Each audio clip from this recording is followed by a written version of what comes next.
I want you to picture this for a second. You are, on a small wooden boat off the rugged eastern coast of Canada. Oh man, yeah, that is rough water. Yeah, exactly. The water surrounding you is like the color of wet slate. It's churning violently, and it is freezing. Right, that bone-chilling kind of cold. Yes, I'm talking about the kind of biting, deep bone cold that just gets right into your knuckles and, just sets up camp there. Oh, absolutely. So the men on the deck, they're completely soaked. Their hands are raw. They're hauling these heavy, saltwater-drenched nets that are just weighed down by the day's catch. Which is brutal work. Right. But here's the thing. Standing right there at the edge of this pitching deck, not barking, not pacing, just watching the chaos with total, absolute calm, is a dog the size of a small black bear. It really is an incredibly striking visual, isn't it? It's wild. But the thing to remember here is that none of what you just described is decorative. Right. Like that calm presence, that sheer immovable mass, the silence, it's all entirely functional. I mean, they had a job to do. Exactly. Because if a line snaps, or worse, if a fisherman actually goes over the side into water, that would put, most human beings into systemic shock within minutes. Yeah, you're not lasting long in that water. No, not at all. But that dog standing on the deck, that is exactly who they are counting on to go in after them. And welcome to today's deep dive. We are taking a stack of your sources on the Newfoundland dog to unravel a very specific, a very fascinating mystery. Because there's a lot more to them than people think. Exactly, because people see this massive dog today, usually, sleeping in the middle of a hallway, and they slap the label gentle giant on it. Right, and they just completely stop looking. Right. But today, we are going right past that label. We are going to unpack what that word gentle is actually hiding, the incredibly heavy biological and historical cost of building it, and what really happens when you pull a 150-pound survival machine out of the freezing Atlantic and try to plug it into a modern, climate-controlled living room. So, okay, let's unpack this. Yeah, let's do it. So, to really grasp the Newfoundland as it exists today, you have to start by looking closely at the brutal environment that engineered it. Which was not easy living. No, not at all. The island of Newfoundland historically relied on a fishing economy that demanded daily interaction with just unforgiving, deadly waters. Right. And the fishermen there, they were not trying to create a pet. Obviously. Right. They didn't need a dog that was fast. They didn't need like a small, agile herder to nip at the heels of livestock. Yeah, they don't need a border collie.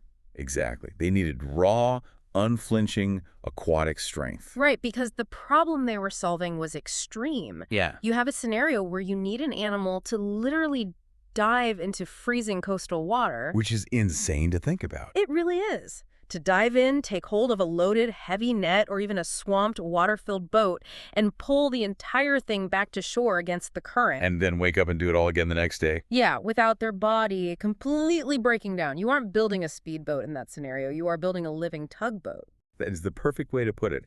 And if you look at their physical blueprint through that exact lens, it makes so much sense. Like the way you're built. Yes, every single anatomical detail prioritizes torque and water displacement over aesthetics or, land speed. Form follows function. Exactly. If you are going to pull against heavy water resistance and unpredictable ocean currents, you need mass. You can't be a lightweight. Right. A lighter dog, no matter how muscular, would simply get swept away or just, bob on the surface. You need an animal heavy enough to literally anchor its own pulling power in the water. Which makes sense. I noticed the sources specifically highlighted their chest structure, too. They have this massive, almost barrel-like broad chest. Oh, yeah. Huge. And it makes sense now, right? Because they aren't designed to slice efficiently through the water like a torpedo.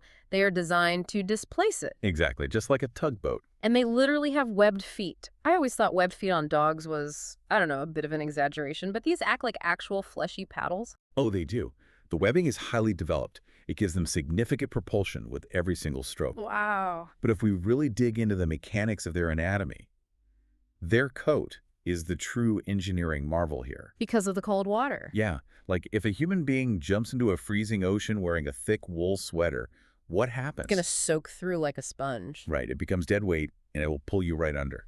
But the Newfoundland has this thick double coat that functions entirely differently. How so? Well, the outer layer is coated in natural oils, which makes it distinctly water resistant. It actually sheds the water. Oh, I see. So it acts like a biological dry suit. In a way, yes, that's exactly it. Yeah. While the oily outer guard hairs are repelling the icy ocean water, the dense, really soft undercoat underneath is trapping a layer of air against the dog's skin. Like insulation. Exactly. Yeah. That trapped air acts as insulation.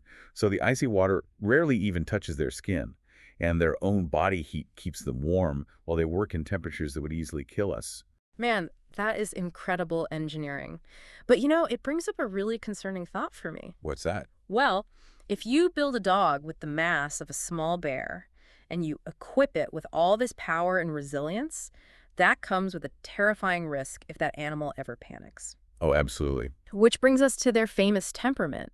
The sources emphasized that their calmness wasn't just like a nice bonus for the fishermen to enjoy. No, it was mandatory. It was a matter of life or death on those docks. Wow. Yeah, we have heavily documented evidence of their water rescue heritage. This isn't just folklore or, good marketing. Right, they really did this stuff. Yes.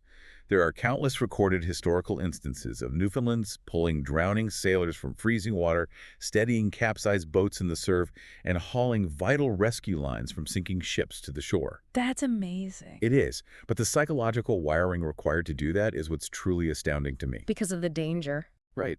Think about the basic survival instinct of almost any animal when faced with a chaotic, thrashing, terrifying situation in frigid water. Well, yeah, the instinct is flight. Get as far away from the danger as possible. I mean, a thrashing, drowning person is incredibly dangerous. Highly dangerous. Yet this breed was engineered to move into the danger.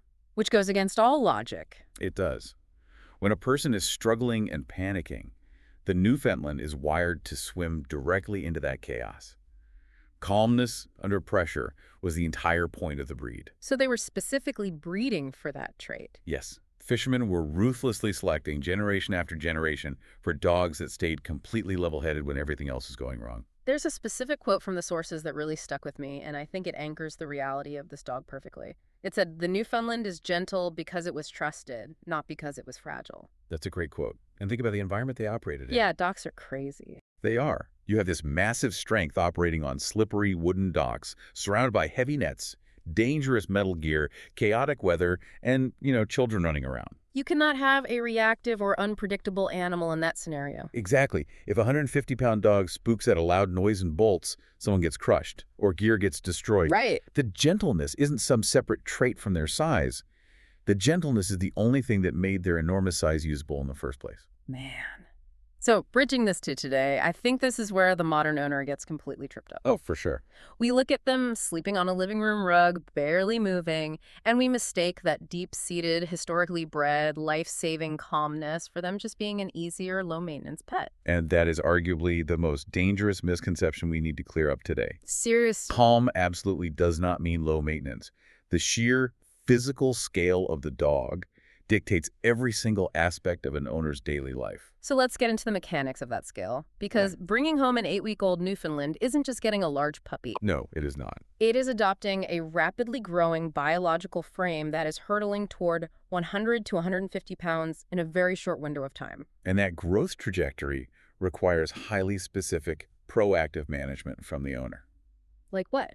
Well, when you have a giant breed puppy, they are synthesizing an enormous amount of bone mass incredibly fast. Right. And their growth plates, the areas of soft cartilage at the ends of their bones where growth actually happens, they remain open and vulnerable for much longer than smaller breeds. Oh, I see. So you have to actively protect those joints while the skeleton is still forming.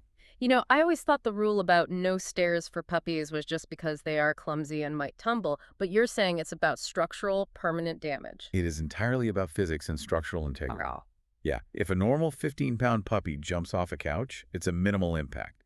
If a half-grown 70-pound Newfoundland puppy does it, you're sending immense compounding shockwaves through soft, growing cartilage. That sounds awful. It is. It can lead to severe orthopedic issues later in life. Oh, man. So owners have to enforce strict rules.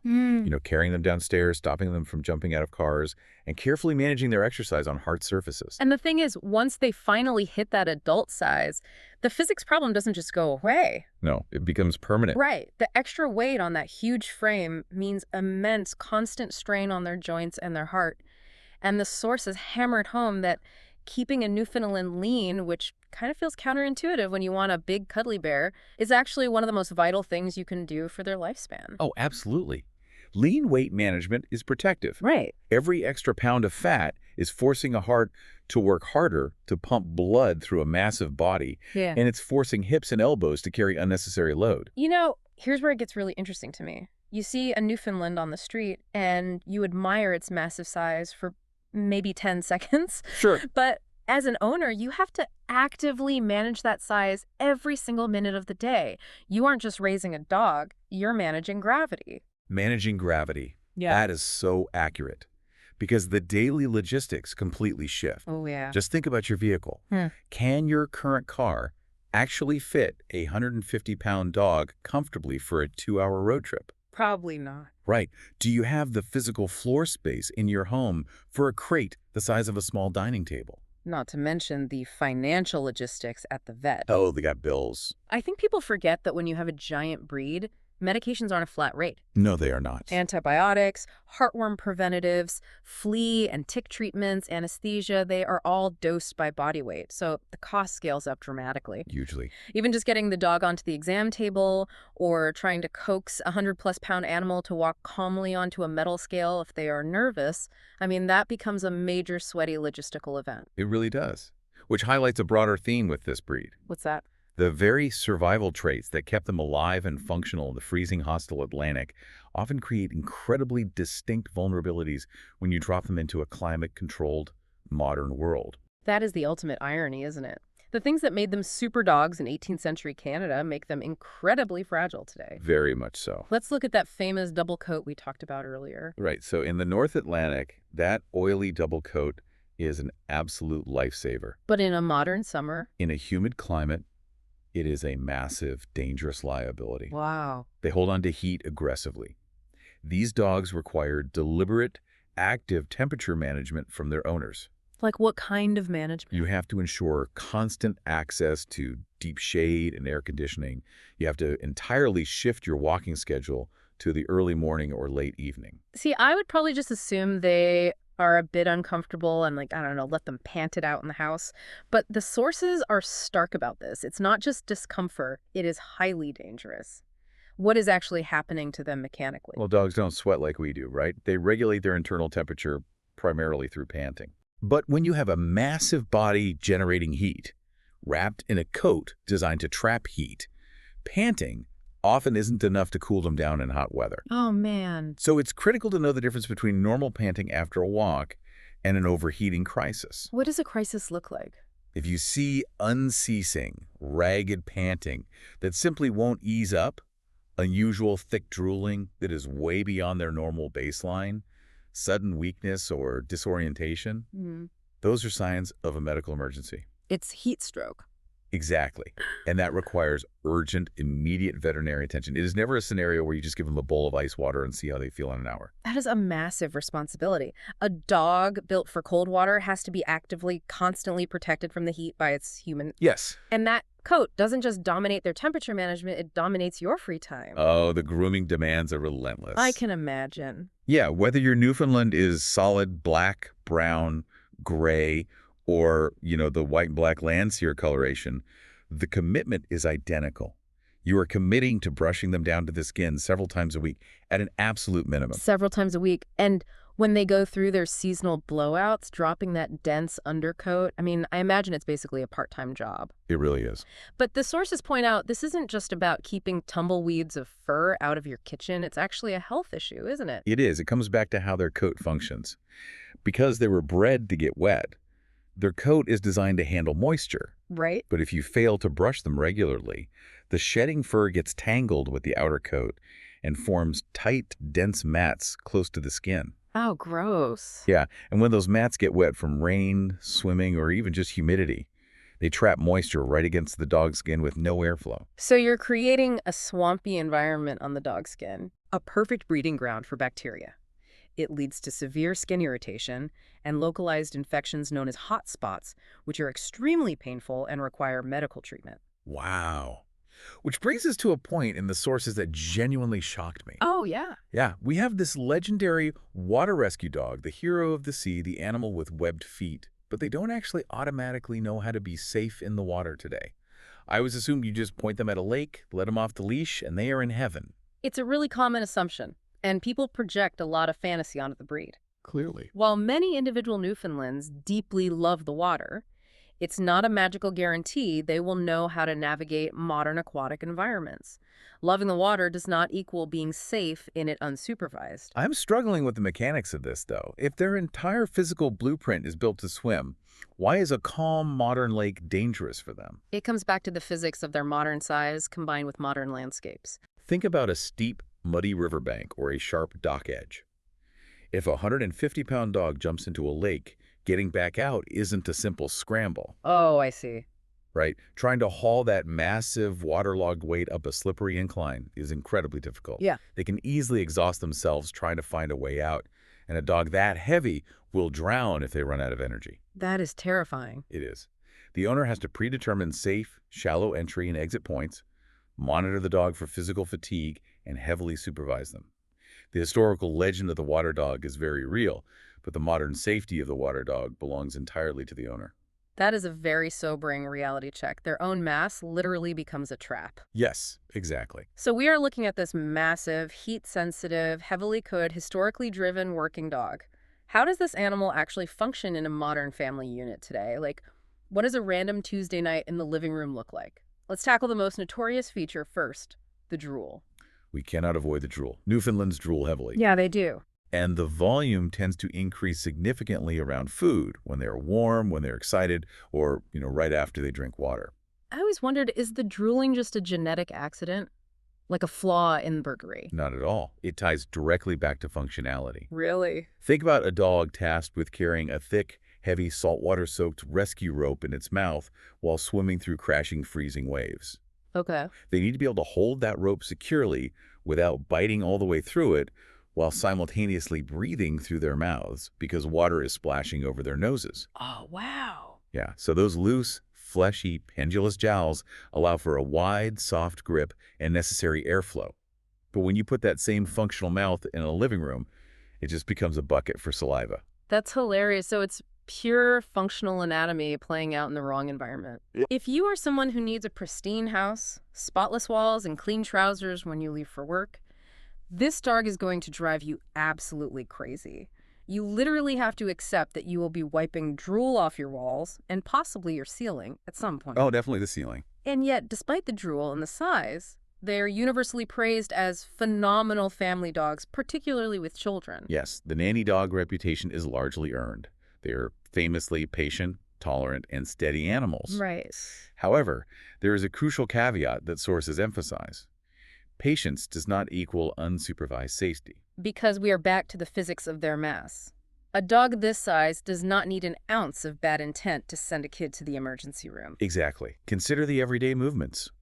If a 150-pound dog gets excited to see you and does a happy, sweeping wag of its heavy tail, and that tail happens to be at the exact height of a toddler's face? That's a physical impact hazard right there. Yes.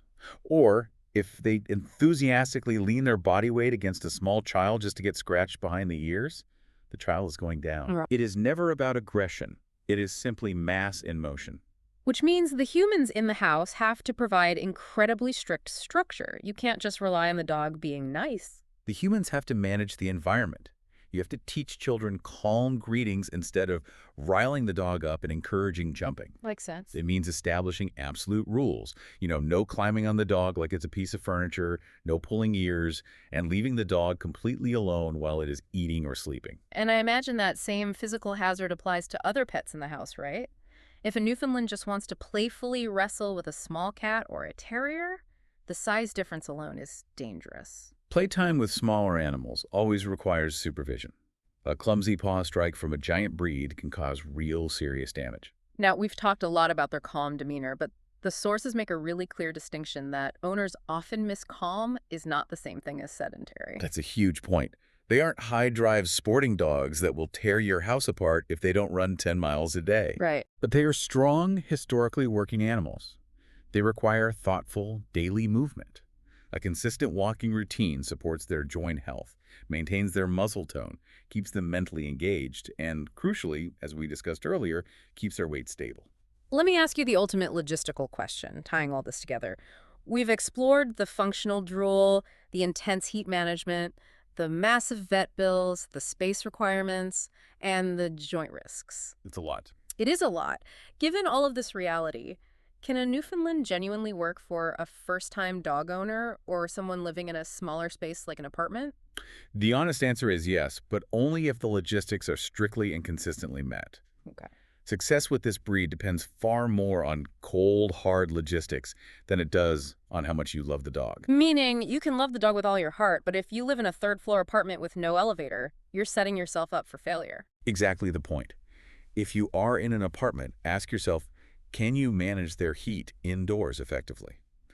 Do you have an elevator for when that 140-pound dog gets older or gets injured and physically cannot do stairs? Right, because you can't carry them. No, you can't. Ah. Can you tolerate the grooming, the heavy shedding, and the drool flying onto your furniture in a very tight space? That sounds rough. And do you literally have enough open square footage for a dog of this size to stand up, stretch out, and comfortably turn around without knocking things over? That's a lot to consider. And what about the first-time owner part? A first-time owner can absolutely succeed, provided they walk in with their eyes wide open to the scale of the commitment. Right. They need to be financially prepared for the sheer cost of feeding and giant breed medical care. They must commit to obedience training from day one, while the puppy is still small enough to be physically manageable. Yeah, before it's too late. Exactly. If you want a dog with low mess, or a dog you can just physically outmuscle if they decide to pull on the leash, this is a complete mismatch. That really synthesizes everything we've pulled from the sources. The core lesson here is that the Newfoundland isn't a hard dog because its personality is difficult or demanding. It is a hard dog because everything about its daily care is simply large. The commitment required is exactly proportional to the mass of the dog. It's immense. Yeah. And because the physical stakes are so high with a giant breed, catching health issues early makes a massive difference in their quality of life. That means attentive, daily observation from the owner and building a really strong, proactive partnership with your veterinarian from the very beginning. You really have to manage the physical reality of the dog, not the romantic legend of the dog. Which leads me to a final thought for you to mull over as we wrap up this deep dive. I love these. Consider the strange, beautiful paradox of canine evolution we've just uncovered. Human beings spent centuries meticulously breeding this massive, powerful animal. We specifically engineered them to conquer the freezing, brutal life-or-death challenges of the wild sea. To willingly swim into icy darkness and chaos to save drowning men. Right. And yet, after all that deliberate, hardcore survival engineering, what does it say about our own human nature that our ultimate goal today was simply to bring these giant, unstoppable survivors inside our homes just so they could rest their heavy heads in our laps? Moving from the wet slate waters of the North Atlantic to a puddle of drool by the water bowl in your hallway. The gentle giant, fully decoded. Thanks for joining us on this deep dive. We'll catch you on the next one.